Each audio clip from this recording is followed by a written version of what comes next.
Hello and welcome back to another exciting time at Weaver Stonehouse Farms. So we're doing a little bit of repair work today. Past 3 days, nights, 4 week, whatever we're turned into now. Our original chicken coop that we had built just after we finished building a 1,000 square foot addition onto our old house, which was 30 feet up. This was scraps out of that. That's actually old siding from our old house, the aluminum siding. We did some reinforcements. I had to fix the bottom door. That had finally rotted off. That's on a slide. So a little bit of a handle now, you can get a hold of it. And now to shut them in at night makes it easier. These legs were rotting off on the bottom. I used to have wheels bolted through here, but with that rot, I wanted to go ahead and secure the base up. So we did. We added these 4x4s on. They were 12 footers. So it's 8 foot long this way, and then about 4 foot across. And then what I did is I added the extra bracing here up the sides where I had treated lumbers to go ahead and tie that in. Now we've got to put fence on the bottom here, but we'll do that when we get that out in the field, because I'm going to use the dual bale spear forks with 10-foot pipe extensions on them to go in here and lift up and get you off the trailer. So there's the door, simple enough. Latch. Cut the timbers at an angle because we drag stuff. And then I cut this on the timbers on the front side and the back side of it, so depending upon which way we drag it, we're going to be okay. Reinforced this last time we did this with some heavy-duty wire. Yeah, this coop's 10 years old this year. Left that open. We cover that in the winter, usually with feed sacks. We staple it on. We're going to put some new chicken wire over that piece. And then you can see the top, how I did. Better shot of that roof line, what I did there, a longer roof line. Then my dad years ago, this is actually one of our old windows from our old house in here that we tore out when we replaced all the windows. And you can see that bracing up to support those boards that were rotting on the bottom. This one wasn't too bad, so not worried about it. And then the heavy duty mesh on the bottom. I use the heavier duty stuff because our cows just get into everything. They just do. And then up top, it's tin. Now that plastic finally started cracking, so I just put silver tape over it. It'll hold up for now. If it doesn't, well, we'll put a piece of tin on then. I did extra bracing. That cross brace, I didn't have that in there originally. I was just utilizing the brace up top to hold the roof line and be my cross brace, but since we're home now for good, thank the dear Lord for that. So there's cross brace there, and then this is a double cross brace. I did it with that. So there's one, as you can see in the bottom one there, which would be that one. That's so we could tie a roof line kind of in for the nest boxes, and I could divide them off properly finally. Then that top board's for the nest bars, because we'll have 18 or 19 laying hens in here.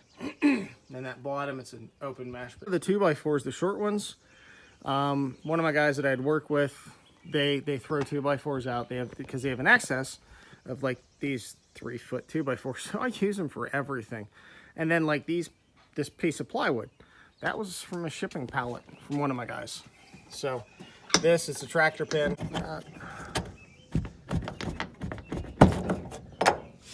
Out, get this one, and I'll get this one. 3 in.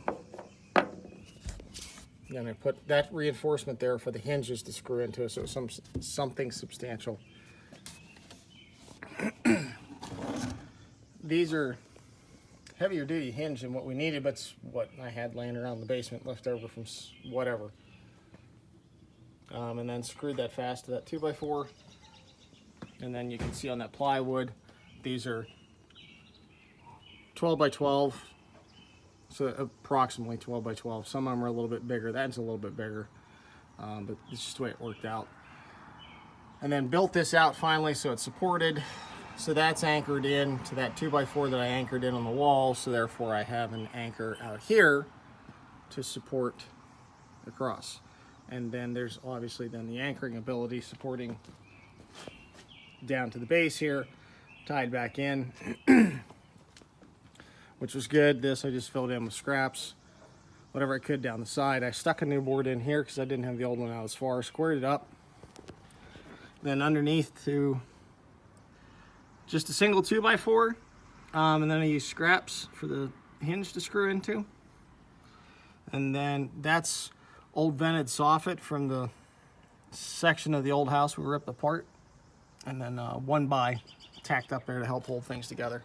These angle cuts, because my wonderful wife, I love her dearly, and she said, hey, the eggs could roll out. And I went, oh, nuts. I never thought of that. So this is an angle cut piece off of that down there on the 4x4s that I cut. And it just sits in there just nice, and I can pull it out. So if we need to clean these nest boxes out, and just pull it out. It's not screwed in. And then we can clean them out.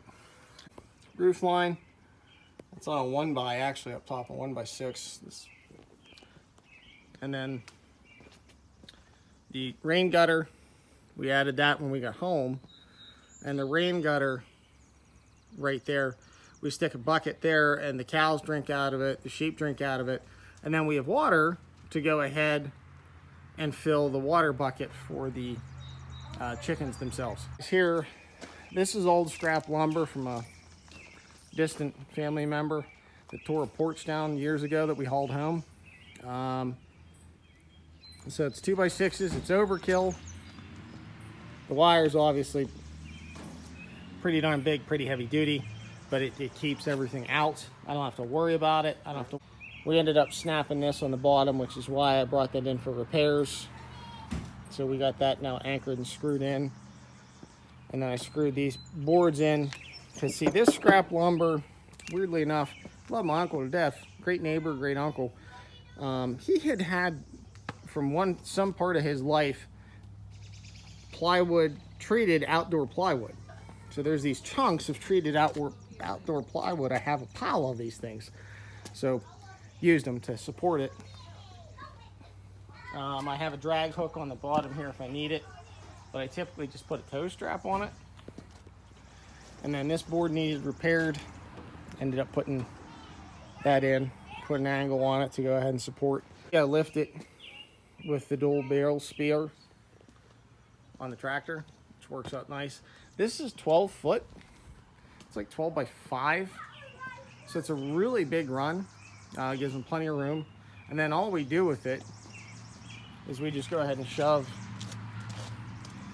This is why I leave this open. And we shove it up against here. So that part is open there. The chickens hop in and out and it works perfect. So, all right, well, a little bit about our coop. This is for egg layers. So, you know, that's what we built years ago and it's held up 10 years. So it needed a little bit of repair work, but yeah. So hope that helps you in building your chicken coop. I know it's not a lightweight chicken coop, but we built something a little bit heavier duty and more substantial due to just the materials we had on hand. And we've got tractors. So thankfully to my buddy John, we got the little Ford 2000 we can haul the tractor with. We got stuff to pull. So easy enough. Thanks for watching. Like and subscribe. We appreciate it greatly. You can see all the fun we're doing on the farm. Thanks. See you next time.